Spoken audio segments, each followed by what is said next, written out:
So what's going on, y'all? I have another community member and I'm so excited. So I finally get to talk to the person behind Faith Focus. I'm like, who is this person?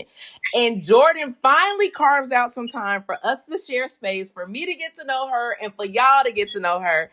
So therefore we can usher her into our community and find out how we can support. So thank you so much, Jordyn, for taking time to talk to me today. I appreciate you more than you know. What's up, everybody?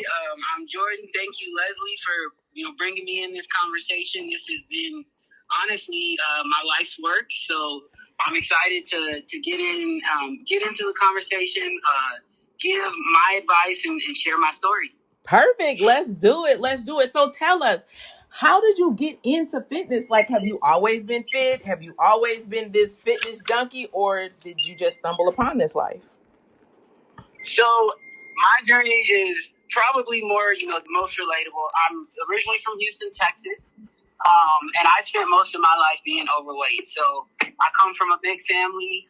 Louisiana and Texas are the main roots of my family. We cooked a lot. There was always a party and there was always food. So I know what it's like to be on that side of, being overweight, being uncomfortable in your skin, wanting to lose weight, but not knowing how. I've done all the fad diets that typically don't work. I've started and stopped. And so it wasn't until about 2014, 2 years before I joined the military, where I said, you know what, like, I got to be serious about my health, because if I'm not serious, I was actually once told by a physician, like, you could end up diabetic or possibly dying. So I unfortunately have not always been fit, but I've loved sports and being active. And now I'm in a position where I am fit, and I just want to share that wealth with everyone around the world. I love it. Oh my gosh, our stories have so many similarities. So how big were you? Because you said you were big. So how big were you? So just to put it into perspective, I'm only 5'5", so I'm not tall at all. And I was pushing about 230 pounds. Okay. So, yeah. Okay. And it's always so funny because when I see people online, I'm like, I wonder, is this person tall or is this person short? So, okay. Definitely. So what was the biggest challenge for you when you were 230 pounds? The biggest challenge was eating healthy and staying committed. So what I've learned over the years, because let's see, we're now in 2026, so we're talking 12 years later. I will tell people all day long, if you can train your mind, then your body will follow. So the hugest thing for me was being able to understand what it meant to eat healthy and eat clean. And most people think that eating healthy and eating clean is definitely going crazy in the gym doing cardio and then eating salads, right? Like, everyone's talking about how they always go to a restaurant and they get a salad. But there's so many complexities to food. And that is something I have actually studied over some time in my career as a nurse. But then I also got certified as a sports nutritionist to really understand how food is actually medicine. So, a lot of people can cut those pharmaceutical bills if they understand the medicinal aspect of how food helps us to do our day-to-day activities, to be able to go on vacations, take care of our families, party all night when we want to. It all stems from what we put in our bodies each day. Right. So how do you talk to your clients that may be weekend warriors and they like to take the shots and have a little drink on the weekend? Because, I did so many days in the gym this week. What is your advice to them? So my advice to my weekend warriors who are like, hey, you know what? I need a small win for everything I've done during the week. I would say have the drink, but don't overindulge. So that's like the biggest thing is having balance, right? So with my clients, I've worked with people who I've been able to get them off of like their diabetic medication. I've worked with people who told me the only thing that they drank is Red Bull, soda, and liquor. And so what I started to help them realize is that our body is trying to pull water out of everything that we consume. So if we're going to drink, I prefer you pick a day and you pick a time. So if I'm going to drink Saturday afternoon, okay, I'm going to go out with the girls or with the guys, and I'm having one or two drinks there. Mm-hmm. I'd even I know this is a stretch for all my brown liquor drinkers, but I'd love if we could switch to the clear. Yeah. I'm talking about your gins, your vodkas, your tequilas, because they're less calories. But you can still, enjoy your drink after a long week. So that's what I suggest to my clients. I never like to make anybody go cold turkey, because you can think of food like you think of medication. If you're doing something for so long and then I come in and say, all right, we're just going to snatch you cold turkey, the likelihood of you going back to those old habits is great. Mm-hmm. But if I tell you, all right, let's taper off and we got to start trading out the potato chips for something a little bit, healthier, like take some kale and broil it, season it, make you some kale chips. We can make those alternatives, which tend to help once people learn about it. Then I lock in the weekend warriors too. Nobody is left, behind on my book. I love it. Let me tell you, I would always, my drink of choice when I was younger was always Hennessy and Crown. I used to love it. But then I had to start adulting. And when I really got into my workout, I'm like, oh yeah, this isn't going to work. Like, I'm really feeling bad, but I used to always get sick on clear alcohol. So I finally I got wise, and I'm like, you know what? I'm going to dedicate myself. Like, I'm going to switch over to tequila. Like, they was like, this has the least amount of sugar. This is the best option for you. You can get reposado. You'll be good. And I will tell you, I am in there. Like, I cannot tell you the last time, A, I had any Hennessy or Crown, but B, really when I even had a drink, because I'm not a drinker anyway. Gotcha. And I used to consume a good amount of alcohol, I can tell you. Okay. You know what? I come from a family of drinkers. A lot of my families, include my parents, they all have a mini bar in the house. Mm-hmm. So another piece of advice I want to throw out there is, if you are gonna drink, I prefer we just do it straight. Mm-hmm.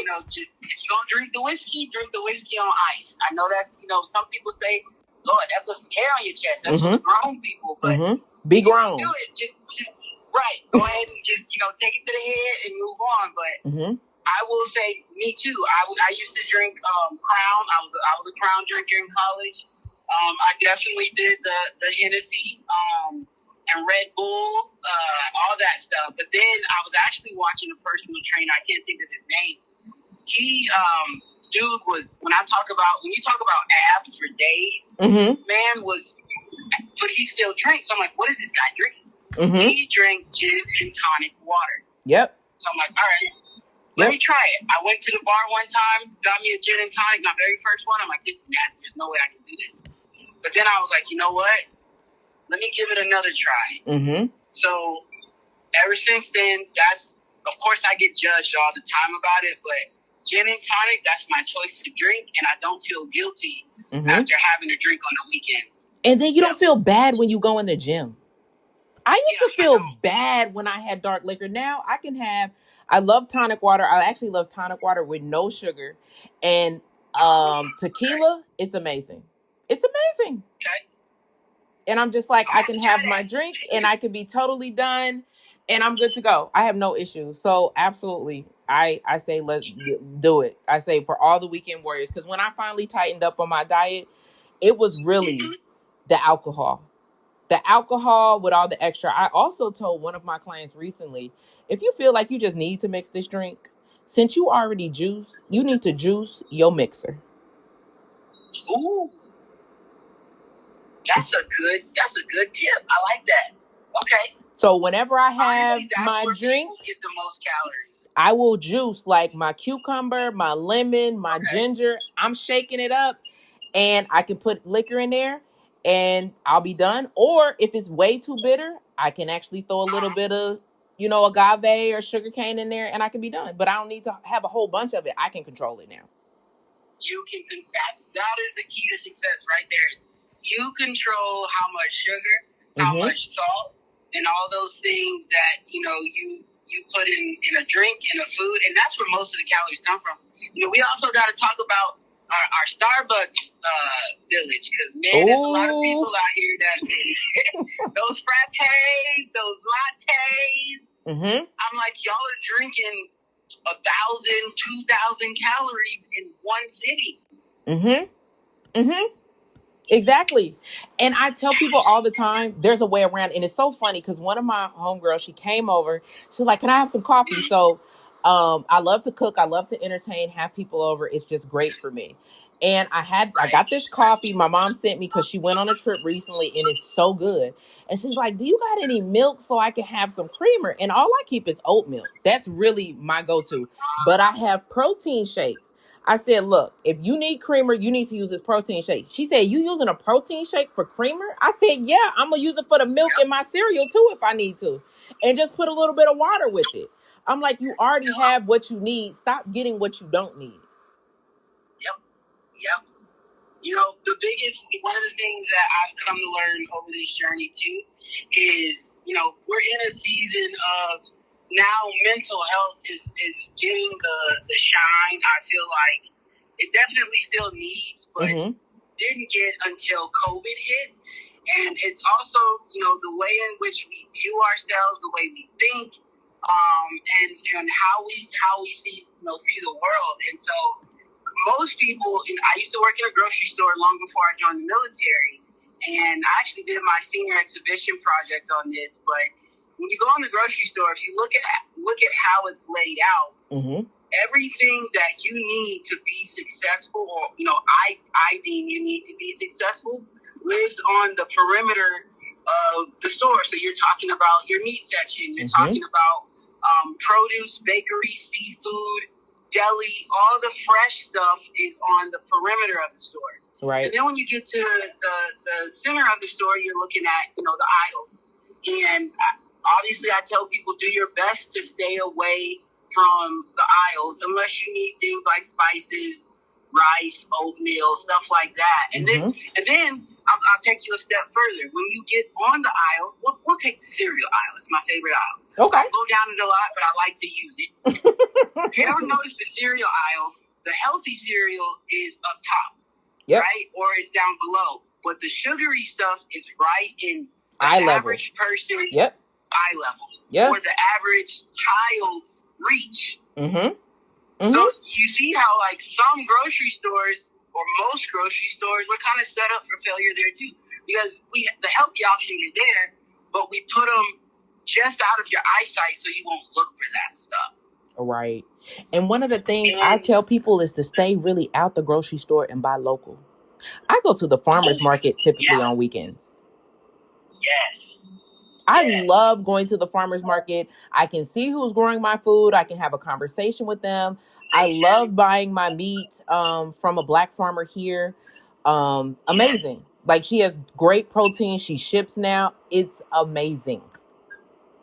That's huge. That is, honestly, and nothing against America, but I got the opportunity to be stationed in Germany for 2 years. And I will say, we as a country just have to do better.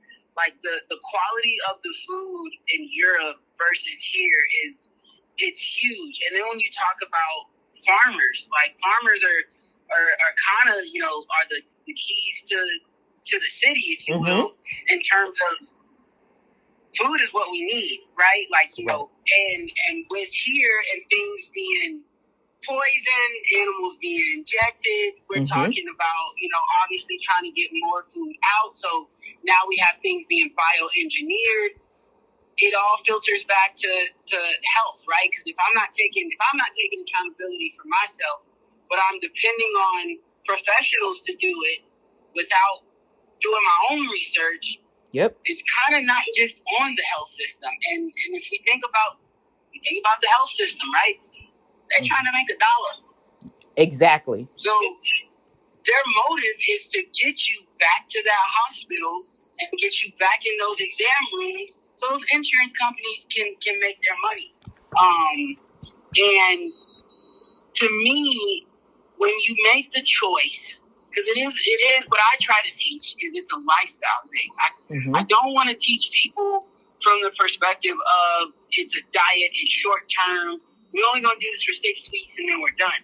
I'm like, no, like make these changes to incorporate into your life. Because you can give yourself 5 to 10 more years if you drink more water and less soda. If you choose vegetables over chips and cookies and crackers and you know all that kind of stuff.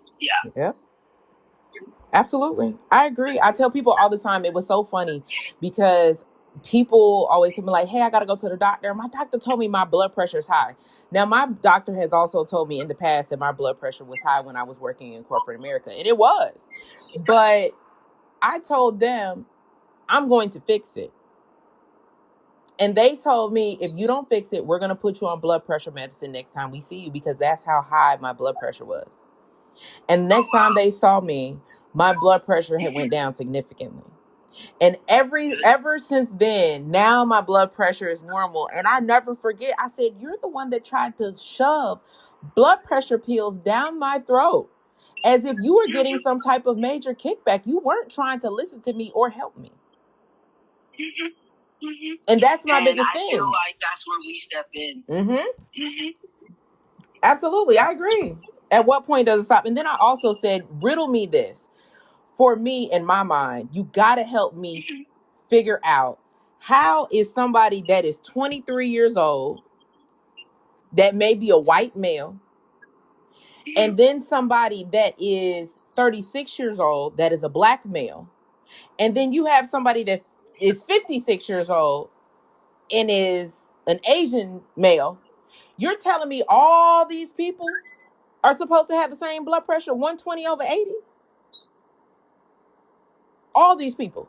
And I can tell you off of genetics and ethnicities alone, there's already, yes, the textbook tells you 120 over 80. That's what we learn in nursing school, or anybody in this field will learn all of the textbooks answers, which is good, right? We need to know, what does normal look like? But then we also have to be intuitive enough to realize everyone's not going to meet that baseline, right?